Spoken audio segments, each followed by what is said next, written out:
Okay, as you know, a lot of the times I'm coming to the conference call with notes that I generate either the day of or maybe a couple of days prior to having these coaching calls with you.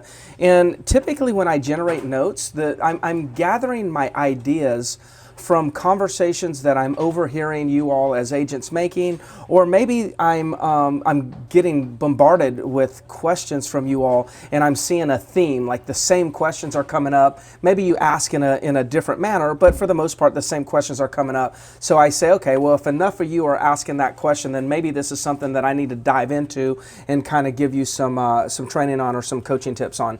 So this is the time of the year where we kind of know this is always going to come up this time of the year.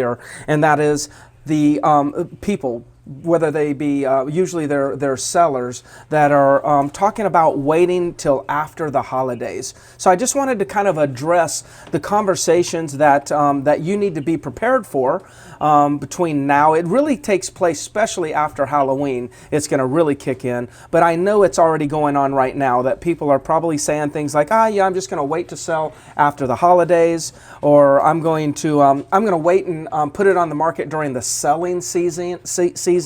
When is the selling season? And I'll just kind of give you some thoughts and some tips that you might be able to draw from out of this card and kind of use it. But when somebody says, well, no one really buys during the holidays, I say, wow, where did you get that information? Like the perfect question in my mind is like, wow, yeah, that's interesting. Where did you get that information? Now, as soon as somebody says, well, no one really buys, or I'm just going to wait till the holidays, and I say something like, wow, where did you get that information? The way that my tonality and my inflection in the way that I ask the question makes them question whether or not their statement was valid. And so now all of a sudden they're going to be very careful at how they answer that. Usually they're going to say something back like this. They're going to say something like, well, I mean, do properties sell in the off season? See, the way that I address their concern, the way I address their statement, I ask them a question, I put them on the spot to convince me that actually nothing goes on during the holidays or the off season, as they may call it. Well, as soon as I make them be responsible, as soon as I make them own their own statement, you'll see how they'll start to back off on that statement. See, they were saying to me, well, like it's obvious nothing happens over the holidays. Well, when I say, wow, where did you get that information? Then all of a sudden what appeared to be so obvious to them is no longer so obvious. So they better listen at this point. That's the kind of the process. Like the first thing that I would say is I would ask them a question. So don't challenge them. Don't go immediately into a conversation of trying to convince them that they're wrong. Go in immediately to a spot where you ask them a question which requires them to take ownership in their statement. And when they have to take ownership and they're responsible for what they say, all of a sudden the tune kind of changes. So that's step number one. So I want to go over some things like this. You got to understand, holidays are nothing more than a distraction to people who are thinking about selling. Now, when I say that, listen, holidays are not a distraction in the sense of I love holidays and I want to celebrate the holidays and I support all of us celebrating holidays, taking time for our family. But in the context of doing business, holidays can be a distraction. I mean, people are going to go to a holiday party and they're going to wake up late the next morning. They're not going to do the things that they intended to do because the party was a distraction. Should they have went to the party? Absolutely. But it is a distraction. So I just want you to understand, and I want you to embed this in your own mind, that it's not about things sell or things don't sell. It's just at this time more people are distracted and they use holidays as an excuse to kind of procrastinate and delay. It's not something that they're using because they don't want to do something. It's used as a distraction so they can just justify their procrastination. And if you'll get this in your head, then you'll be less likely to buy into what these people are saying, you'll be more likely to listen to what they're saying, hear and identify their true motivation, and then help them avoid the distractions and navigate and create a strategy on how to accomplish what they want to accomplish in the time they want to accomplish it, and work around the holiday festivities or obligations that they may have. So again, you're going to hear things like, I'm going to wait till after the holiday. My notes are here, no one buys around the holidays. People will say that. There are no buyers right now. I don't want to have to show around the holidays. You know, all of these things are variations of what you're going to hear. Now, when somebody says, well, you know what, it's really not the selling season. And I'm saying, well, that's interesting. It's really interesting. After I might say, where did you hear that? Another thought is, well, you know, I would say, unfortunately, a lot of real estate agents make mistakes when talking about the seasonality of a market. A lot of real estate agents, you know, they haven't done their homework. Maybe they don't market properties properly. They don't have a lot of information on how to market properties properly. So what they think of is they think there's selling seasons and there's seasons that there's no one selling. The reality is people are buying all year round. Now, I will admit things do change during the different seasons, but they don't change from on off. They change in the form of who. Who, not on off, who. Who are the buyers? See, in the winter, the buyers, especially in the in our market, the buyers are people like snowbirds. They're people like retirees. In the spring, they're people like golfers. In the summer, they're people like younger families, because younger families want to relocate during the summer because of the schools. If they're going to transition a kid from one school district to another school district or state to state, they do that over the summer. So it's not that sales are on or off based on a season. It's who we sell to change based on the season. And a strong real estate agent should be able to communicate with a seller and say, hey, no, things are selling. As a matter of fact, we know exactly how to market and who to market to during the different seasons that give our sellers an advantage when it comes to the competition and being able to sell and get a good price, you know, during the holiday season or whatever season you may be talking about. Whenever you say to somebody, oh wait, no, it's not that there's a good season or a bad season, there's just different seasons, and the buyer type, the profile of the likely buyer changes. Whenever you say that, unless you're dealing they've talked to somebody else that's heard me say that, I can assure you your competition is not saying that, period. The competition doesn't even know that conversation. So when you say that to somebody, they're going to step back and they're going to be like, wow, that's interesting. Wow, I've never heard that. So you can imagine somebody sitting here saying, well, you know, I'm going to wait till after the holidays and nothing really sells during the holiday season. And I say, wow, where'd you get that information? Well, you know, it's kind of the dead time of the year. This season is not when well, you know, it's interesting what we found throughout the years through marketing our properties is that it's not a matter of whether properties sell or don't sell. It's a matter of who are we selling to. And a good real estate agent like myself that knows how to market the property understands who the likely candidates are, the types of buyers, and we can gear our marketing towards finding that buyer for you. How does that sound?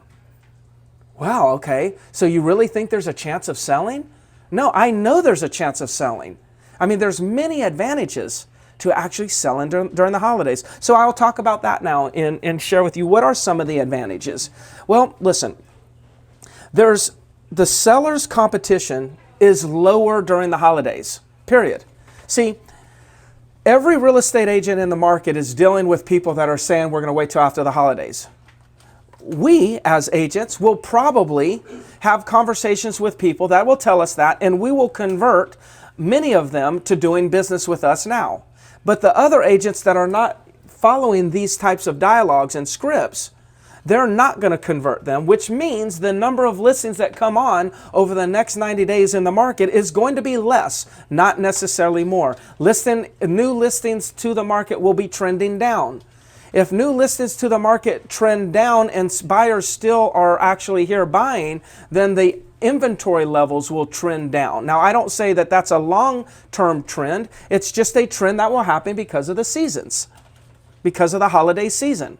So as the inventory is trending down, what that equates to is less supply. There's still buyer demand, which means that the sellers have less competition for the buyers that are here. See, in the summer, they've got more competition. The builders, when do the builders like to start building? They like to start building around November so they can have finished product by March, and so they can be ready for, for people, for the influx of buyers that come in during that season. But as the influx of buyers come in, what comes with it? The influx of supply, more sellers, more property, so there's more competition. And the more competition there is, it's likely you'll get a lesser price and a longer sell time.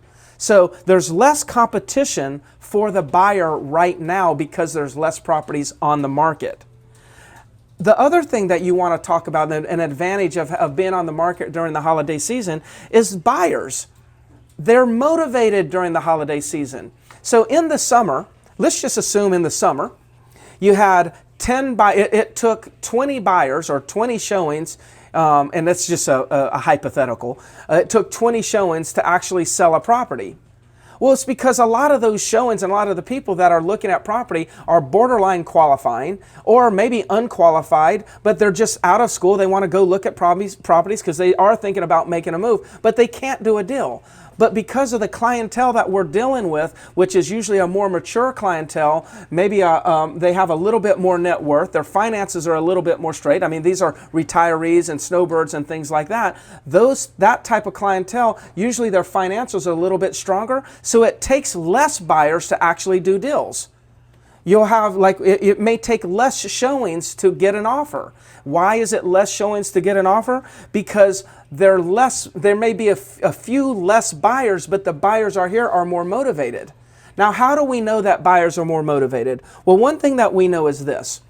If people are going to window shop, then they're window shopping at the mall, at the outlet malls. That's where they're doing their window shopping. They're window shopping because they're thinking about buying things for the holiday season. They don't window shop during the holiday season for houses. They don't have enough time to do that. So the buyers that are in the market looking at houses, they typically don't necessarily want to buy, they need to buy. They have a need that they're trying to fill, so they have to buy. So anytime you get a buyer calling this time of the year, especially during the holidays, you got to take them very seriously, because what buyer is going to call you and tell you that they want to look at property after 2 days after Thanksgiving? What buyer is going to do that? That's not a window shopper. It's not a tire kicker. That's somebody that may have just sold their property up north. They're looking to move down south, and they're doing a 1031 exchange, and they have to identify a property. That's somebody who's looking for a property to buy because the accountant told them they needed to purchase another property for tax purposes. You all have been around me long enough to know that I'm I have got to buy a property, get me a property, and I need to close it this year. That would have been for tax purposes. So if I'm snooping around one of your properties and it's during the holiday season and I'm saying I need to close this year, guess what? I'm motivated.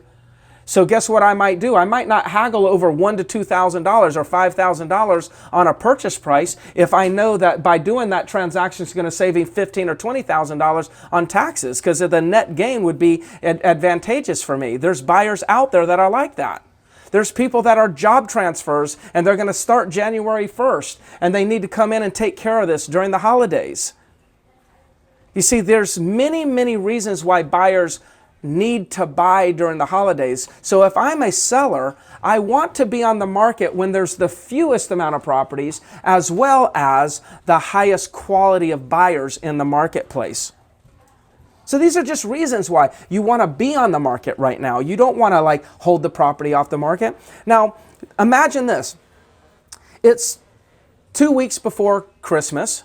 You got family starting to come in, or you're preparing for family. You got a lot of downtime. Everyone's on their cell phones and their laptops and their iPads, and they're looking on the what? The internet. You know what one of the most popular things to do during the holidays? Search real estate on the internet. Internet searches for real estate surge during the holidays. We'll actually see a surge in traffic around the holidays because people have so much downtime. They're just browsing, they're searching on real estate. This is a time where you can get massive exposure for your listings. Now, the person who may be searching and browsing, a lot of that extra traffic that we'll see may just be searching and browsing, but these are opportunities to capture leads during the holidays that may turn out to be buyer transactions in the following 2 to 3 months. So it might be first quarter business that you actually captured and were able to sell that property because you captured the attention and exposed that property during the holiday season. So, now there's that third layer of advantage. You got less competition, your buyers are more motivated, and there's more eyeballs on your property. And the more people that see the property will mean more people will show the property or look at the property, which means you've got a greater chance of getting offers. And the more offers you get, the greater chance of selling the property at a higher price. Like everyone needs to be on the market right now. Now the good thing is everyone's not.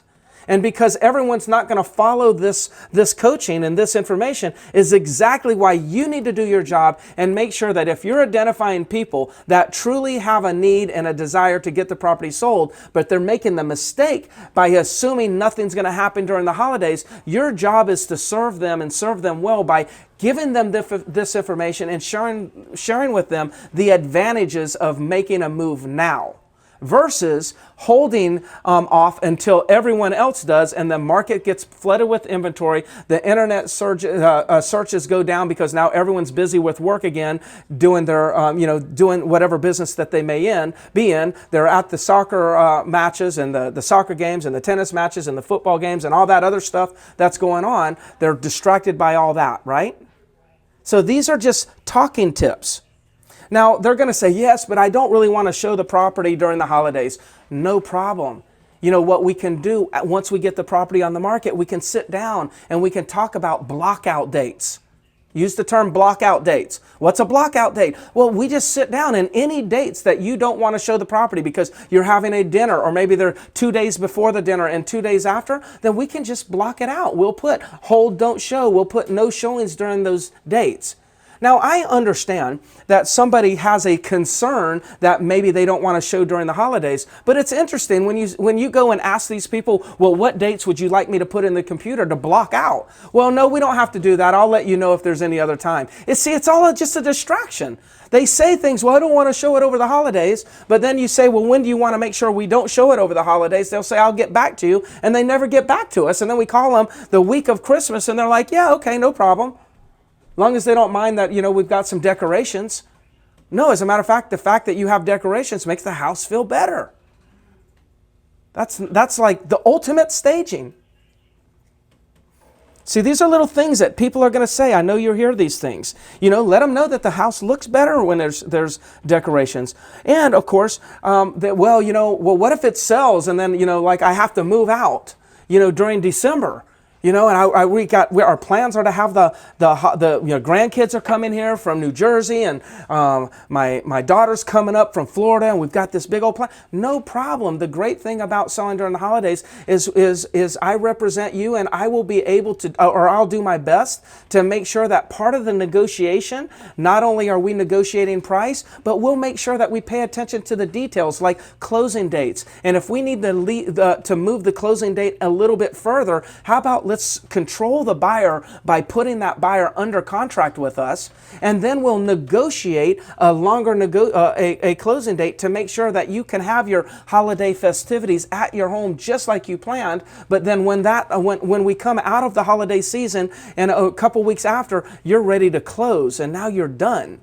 So these are like little objections that people will have. Well, I don't want to close during the holidays. Okay, well, we'll just negotiate a different closing date. Well, I don't want to show it during the holidays. Okay, we'll sit down and talk about blockout dates.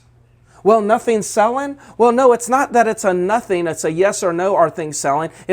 Or do things sell or do they not sell? It's a matter of who are we selling to. See, these are all little sound bites, little tips that when they say these things, you need to be using these. I hope that you'll actually listen to this because I know we've got it recorded over and over again so you can pull out these little scripts. I was doing a little bit of research because sometimes when I'm doing a topic like this, I'll also do some research on Google to see if there's any things that I haven't discovered or I haven't thought of. And I found a stat from Redfin. And Redfin is a real estate company across the country. They're not here yet. It's just a matter of time when they get here. But Redfin has done some research, and here's what they found out. They did a study that homes listed from December 31st through March 21st had a 9% greater chance of selling within 6 months than homes that were put on the market between March 22nd and June 21st. Interesting stat. Let me repeat that. Homes listed between December 31st and March 21st had a 9% greater chance of selling within the 6-month time frame than homes put on the market between March 22nd and June 21st. And second stat is this. Between December 31st and March 21st, those homes had a 10% greater chance of selling at or near their asking price versus listings between June 22nd and September 20th. Like, that's totally contradictory to what people think. But this is a statistic that backs up things that we've been saying for years and years.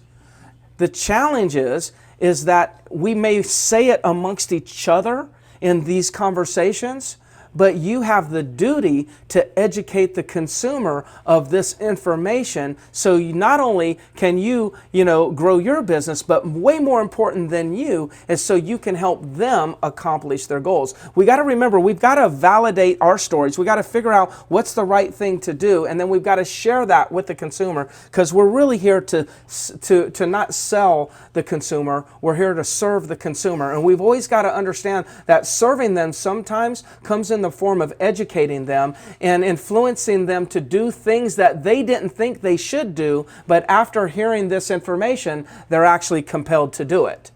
And see, that's where you then bring in the value, and they say, well, thank you so much for explaining this to me, because no one's ever explained this to me. The last agent said, well, nothing really sells during the holidays, and told me to wait till the spring. Let me tell you, that's what agents are going to be saying. So you're going to have, when you say this, be prepared. People are going to say the opposite. And you say, you know what, great. It's interesting. I say this, they say the opposite. They make this many sales, we make this many sales. That sounds opposite too. It's like they say that and they get that. We say this and our sellers get this. I mean, the proof's in the pudding. There's a reason why we're making these sales. It's because we're educating ourselves and the consumers on the market, and we're taking action. So speaking of action, some actions that you need to take beyond just understanding this information, some actions you need to take is you've got to focus on what is the date? It's the middle of October. So we've got, I don't know what that is, 45 days until the new year. Is that right? Holy smoke. Wow.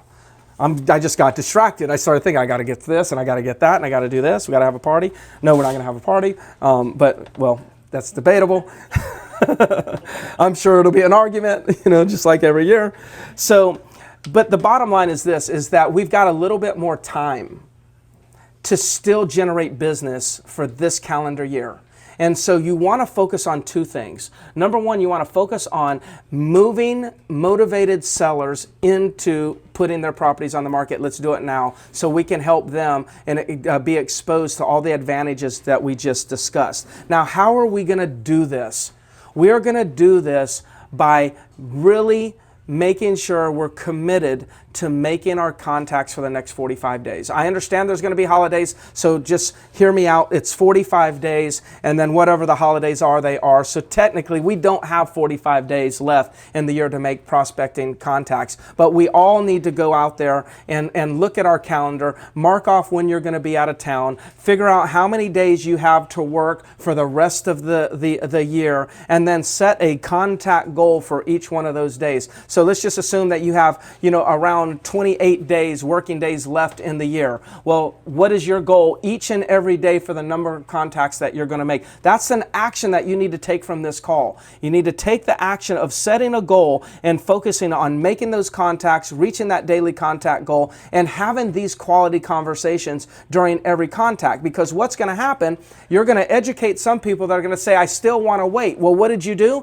You just identified first quarter business. You're going to also educate people that say, wow, I never thought about that. Let's do it now. So you're going to get today business and you're going to identify first quarter business. And that's what the next 45 days is about. The next 45 days is about generating momentum. And anytime you generate momentum, there will be small victories along the way called listings that you'll take now. But more importantly, you'll have great momentum going into the first quarter. So January is not a dead month. We want January to be that month where, gosh, all these people are saying, okay, let's go ahead and get it on the market right now. I just got back in town. The other thing that you want to do is you want to focus on follow-up. Follow-up is critical. You want to really, when you're making your contacts, you want to go through your databases, your seller databases, that you've been building for years. These are the types of people that you should really be calling right now. I would be calling the expires and the FSBOs and all the things that you call during the, during your normal routine. But pay extra special attention to your database right now, because the last thing you want to do is ignore your database, because if you ignore your database in the last quarter of the year, they're going to ignore you in the next year. This is the time for you to actually be in communication and remind them that you're in business, that you're committed to them, that you're willing to working to serve them, that you want to earn their business. So in the first quarter, when they start thinking about say the first of the year, they start thinking about all the things that they want to accomplish. Like, I want to list my property, I want to sell my property, I want to, lose weight, all the things that they're thinking that they want to accomplish. When they come down to their business and their real estate, you want to be in their minds. And you do that by getting into communication with them right now. So more contacts, focusing on how many days you got to work, what's your contact goal per day, and hitting those goals. Focusing on follow-up. The next thing is, I'm going to start, somebody reached out to me, another company out of Las Vegas, reached out to me yesterday via text and says, hey, when are you all going to do that prospecting challenge again? We're ready to go. We want to do this again. Well, it's a good friend of mine, and I'm sure he's thinking the same thing. Now's the time to generate momentum. So I'm going to start another prospecting challenge. It's going to start on Monday. It's going to carry through the, I'll kind of look at how many days we really have left with the year, counting out taking out the holidays. I'll figure out, okay, exactly when the ending time will be, but we're going to have a prospecting challenge for probably the next 30 days. So if you want to be involved, text me, email, let me know that you want to be on a team, and I'll put this together. I can just tell you right now, some of you probably are on a team and you don't even know about it. And I'll let you know about that. But I welcome anybody that wants to be involved, and it will start Monday. So get your head straight, get your minds wrapped around this, because Monday's going to be the kickoff day, and I've already told the other people. The other thing that you want to do is you really want to focus on buyers, okay? The buyers that you're working, if you're working a lot of buyers, what you really want to do, just like we're talking about going out there and making all this communication or having these conversations to get listings, you've got to call as many buyers as you can. If you're not prospecting for listings and you're working with buyers, what you want to do is the same exact thing. Get in that prospecting challenge. Make these commitments to how many contacts you're going to make per day, how many days you're going to work for the rest of the year. Because though you will do the same, if you'll go out there and focus on generating momentum for the next couple of weeks, you'll trip up and find some today business that'll help you grow immediately. But more importantly, you need to be in communication with these buyers so you know when in the first quarter or the second quarter or the third quarter that they're planning on doing their transaction. I know you've got people set up to call them in 2 months and 1 month. No, call them all right now, because their plans may have changed. And when you say they're thinking about buying in 90 days, that might be 60 days. And if you don't call them for 90 days, you may call them and find that they already bought. So things change very rapidly in our society. So get on the phone right now, make these calls, and then update the calendars that you have them in when it comes to follow-up. Again, you're going to trip up and find today business just because you're applying this action. But what I'm really wanting you to do is I want you to prevent losses by having the wrong follow-up times, set up in our CRM. So focus on that. Other than that, I just want you to understand that there's a multiple of reasons. There's so many reasons why people should do business in and around the holidays. And just understand, as we close this out, just understand that the holidays is a distraction. It's not an obstacle. It's not a condition. It's not an objection. It's a distraction when they're telling you that. It's just like, hey, I'm distracted. I got a lot on my plate. And then because it's a distraction, they say that, then what they're making it is they're making it a lesser of a priority. And of course they're going to make it a lesser of a priority if there's some other real estate agent telling them, oh yeah, nothing sells during the holidays. See, it's logical for them to make it a lesser priority if somebody's telling it doesn't even matter if you're on the market. But then all of a sudden they hear your information. Now all of a sudden that priority goes from the least priority to high priority, and now they move and take action. That's your job. If you're here to truly seek the consumer or serve the consumer, you serve the consumer by contacting them and then delivering powerful information and then not being attached. If there's anything I can do to help and further you along in this conversation, text me, email me. We will be sending this out to the company for for you all to hear again and again through audio. Again, let me know if I can help you out. Talk to you soon. Keeping It Real on Location is produced by Real Geeks. Visit keepingitreal.com to opt in and be notified by email so you don't miss any upcoming episodes. You can follow us on Facebook, where we're constantly posting educational and training material. You can also follow us on Instagram and subscribe to our YouTube channel. To find out more about Real Geeks and what we offer, you can visit our website at www.realgeeks.com.